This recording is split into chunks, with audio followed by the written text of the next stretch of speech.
Hi friends, welcome back to Sridevi Manju Kannada logs. Friends, ಎಲ್ಲರೂ ಹೆಂಗಿದ್ದೀರಿ? ಎಲ್ಲರೂ ಆರಾಮಿದ್ದೀರಾ ಅಂತ ಅನ್ಕೋತೀನಿ.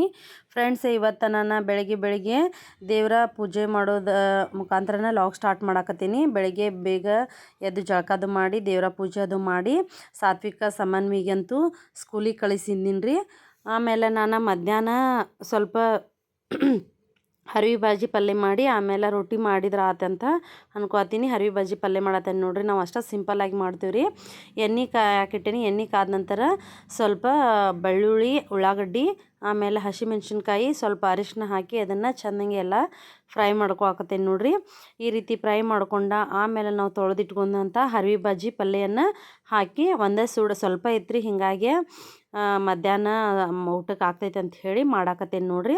ಎಲ್ಲ ಹಾಕಿ ಮಿಕ್ಸ್ ಮಾಡಿ ಆಮೇಲೆ ಮ್ಯಾಲೆ ಸ್ವಲ್ಪ ಉಪ್ಪು ನಮ್ಗೆ ರುಚಿಗೆ ತಕ್ಕಷ್ಟು ಉಪ್ಪು ಹಾಕಿ ಬಿಟ್ಟರೆ ಸಾಕು. ಅದಕ್ಕೆ ನಾನಂತೂ ನೀರು ಒಟ್ಟು ಹಾಕಂಗಿಲ್ಲ. ಯಾವುದೂ ಪಲ್ಯಕ್ಕೂ ನಾನು ನೀರು ಹಾಕಿ ಕುದಿಸಂಗೇ ಇಲ್ಲ. ಉಪ್ಪು ಹಾಕಿ ಆಮೇಲೆ ಮ್ಯಾಲೆ ಮುಚ್ಚಿಟ್ಟು ಒಂದು 5 ನಿಮಿಷಕ್ಕೆ ಬಿಟ್ರೆ ಆಮೇಲೆ ಹರಿವೆ ಬಾಜಿ ರೆಡಿ ಆಗ್ತೈತಿ. ನಾನು ಒಂದು ಕಡೆ ಹರಿವೆ ಬಾಜಿಗಿಟ್ಟು ಆಮೇಲೆ ಒಂದು ಕಡೆ ಹಿಟ್ಟಿಗೆ ನೀರು ಇಟ್ಕೊಂಡೀನಿ ರೀ. ಆಮೇಲೆ ನಾನು ಒಂದು 4 ಜೋಳದ ರೊಟ್ಟಿ ಮಾಡಿದ್ರೆ ಆತಂಥೇಳಿ ಬೆಳಿಗ್ಗೆ ಸ್ಕೂಲಿಗೆ ಕಟ್ಟಾಕ ಮಾಡಿರಲಿಲ್ಲ ರೀ ಹುಡುಗರಿಗೆ ಅವ್ರಿಗೆ ನಾಷ್ಟ ಅಷ್ಟ ಕಟ್ಟಿದ್ನಿ. ಹೀಗಾಗಿ ನಾನು ಡ್ಯೂಟಿಯಿಂದ ಬರೋದು ಲೇಟಾಗಿತ್ತು. ಅದ್ರ ಸಲುವಾಗಿ ಸ್ವಲ್ಪ ಅವರಿಗೆ ಅಷ್ಟೇ ಲೈಟಾಗೆ ಕಟ್ಟಿದ್ನಿ. ಮಧ್ಯಾಹ್ನ ನಮ್ಮ ಮನೆಯವ್ರದ್ದು ರೊಟ್ಟಿನ ಬೇಕಲ್ರಿ, ಹೀಗಾಗಿ ರೊಟ್ಟಿ ಮಾಡಾಕತ್ತಿದ್ನಿ. ಹರಿವೆ ಬಾಜಿ ಪಲ್ಯ ಅದು ಮಾಡಿದ್ನಿ. ಆಮೇಲೆ ಈಗ ರೊಟ್ಟಿ ಮಾಡ್ಬೇಕ್ರಿ. ಒಂದು 4 ಬಿಸಿ ಬಿಸಿ ರೊಟ್ಟಿ ಮಾಡಿದ್ರೆ ಆತಂಥೇಳಿ ರೊಟ್ಟಿ ಮಾಡಾಕತ್ತೀನಿ. ನಾನಂತೂ ಹಿಟ್ಟು ಹೆಸರು ಹಾಕ್ಕೊಂಡು ಮಾಡ್ತೀನಿ. ಆಮೇಲೆ ನಾವಂತೂ ರೊಟ್ಟಿ ಬಡ್ದು ಮಾಡ್ತೇವ್ರಿ. ಈಗಂತೂ ಎಲ್ಲರೂ ಆಲ್ಮೋಸ್ಟ್ ಲಟ್ಟಿಸೇ ಮಾಡಾಕತ್ತಾರೆ ರೊಟ್ಟಿ. ಆದ್ರೆ ನಂಗೆ ಲಟ್ಟಿಸ್ರೆ ಅಷ್ಟೇನು ಕಂಫರ್ಟೇಬಲಾಗಿ ಆಗೋದಿಲ್ಲ. ಬಡ್ದು ಮಾಡಿದ್ರೆ ಫಾಸ್ಟ್ ಅನಿಸ್ತೈತಿ. ಹೀಗಾಗಿ ನಾನು ಬಡ್ದನ ರೊಟ್ಟಿ ಮಾಡ್ತೀನಿ. ಹಿಟ್ಟು ನೀರು ಹಾಕ್ಕೊಂಡೇನಿ ನೋಡ್ರಿ. ಹಿಟ್ಟು ನೀರು ಹಾಕ್ಕೊಂಡು ಎಲ್ಲ ಚೆನ್ನಾಗೆ ನಾದ್ಕೋಬೇಕು. ರೊಟ್ಟಿ ನಾವು ಅದ್ರದ್ದು ಮೇನ್ ಹದ ಅಂದ್ರೆ ಅದನ್ನು ಚೆನ್ನಾಗೆ ನಾದ್ಕೋಬೇಕು. ಚೆನ್ನಾಗೆ ನಾದ್ಕೊಂಡ್ರೆ ರೊಟ್ಟಿ ಟೇಸ್ಟ್ ಚಲೋ ಆಗ್ತೈತಂತ ನಮ್ಮ ವಾರದು ಅಂತಿದ್ರಿ ಮೊದಲು. ನೀವು ಎಲ್ಲ ಜಾಸ್ತಿ ನೀರು ಹಾಕ್ಕೊಂಡು ನಾದ್ಕೋತೀರಿ, ಅದೆಲ್ಲ ಅಷ್ಟು ಸರಿಯಾಗಂಗಿಲ್ಲ. ನಾದ್ಕೋತ ಮುಂದೆ ಚೆನ್ನಾಗೆ ಒಂದು ಸ್ವಲ್ಪ ಭಾರ ಹಾಕಿ ತಿಕ್ಕಿ ನಾದಬೇಕು, ಅಂದ್ರೆ ರೊಟ್ಟಿ ಟೇಸ್ಟ್ ಆಕಾವು ಅಂತ ಹೇಳಿ ಅಂತಿದ್ರು. ಆದರೆ ಈಗಿನವ್ರಿಗೆ ನಾವು ಶಕ್ತಿ ಇಲ್ಲಾರ್ಗತೆ ನಾದ್ತೇವ್ರಿ.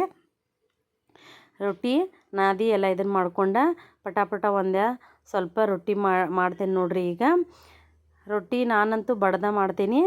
ಆಮೇಲೆ ಒಂದು 4 ರೊಟ್ಟಿ ಮಾಡೀನಿ ರೀ. ಪಲ್ಯ ರಾತ್ರಿ ಸ್ವಲ್ಪ ಉಳಿದಿತ್ತು. ಆಮೇಲೆ ಹರಿವೆ ಬಾಜಿ ಪಲ್ಯನೂ ಸ್ವಲ್ಪ ಬಿಸಿದು ಮಾಡಿದ್ನಿ.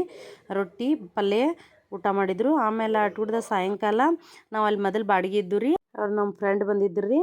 ಆಮೇಲೆ ಸಮೂ ಆಕಿ ಇಬ್ಬರು ಫ್ರೆಂಡ್ಸ್ ರೀ. ಆಕಿಗೆ ಭೇಟಿ ಆಗಾಕಂಥೇಳಿ ಬಂದಿದ್ರು ಅವ್ರು ನಾವು ಕೂಡಿ ಸ್ವಲ್ಪ ಹೊತ್ತು ಮಾತಾಡ್ಕೊತ ಕುಂತೇವು.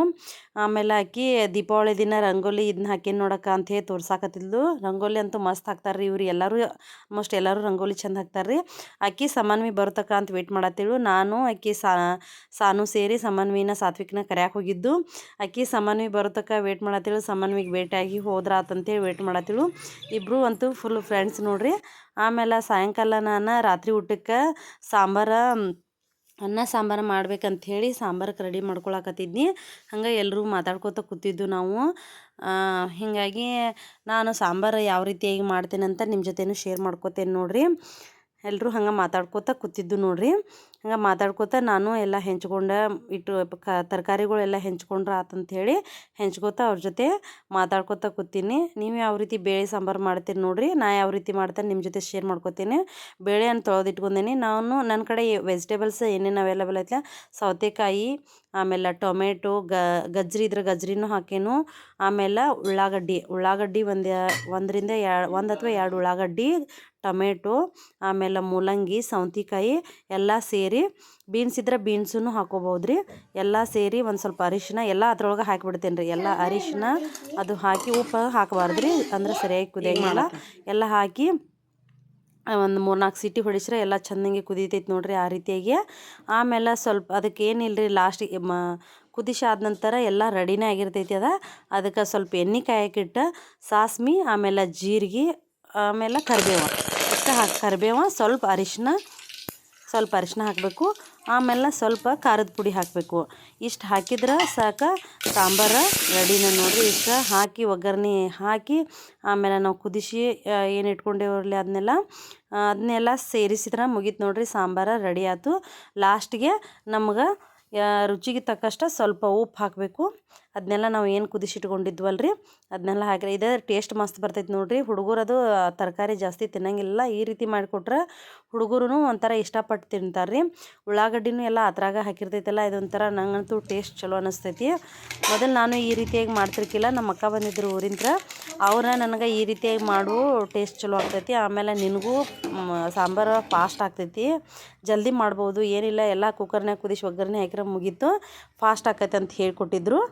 ಇದನ್ನು ಬಿಸಿ ಬಿಸಿ ಅನ್ನದ ಜೊತೆ ತಿಂದ್ರೆ ಮಸ್ತ್ ಅನ್ನಿಸ್ತೈತಿ ನೋಡಿರಿ. ಬಿಸಿ ಬಿಸಿ ಅನ್ನ ಸಾರ ಊಟ ಮಾಡಿ ಆಮೇಲೆ ನಾವು ಸಾತ್ವಿಕ್ ಹಂಗೆ ಆಟ ಆಡ್ಕೊತ ಕೂತಿದ್ದ. ನೋಡಿದ್ರಲ್ಲ ಫ್ರೆಂಡ್ಸ ಈ ವಿಡಿಯೋ, ಈ ತರಕಾರಿ ಸಾಂಬಾರು ನಿಮ್ಗೆ ಇಷ್ಟ ಆದರೆ ಪ್ಲೀಸ್ ಒಂದು ಲೈಕ್ ಮಾಡಿ, ಶೇರ್ ಮಾಡಿ, ಕಾಮೆಂಟ್ ಮಾಡಿ. ಈ ವಿಡಿಯೋನ ನೋಡಿದ್ದಕ್ಕೆ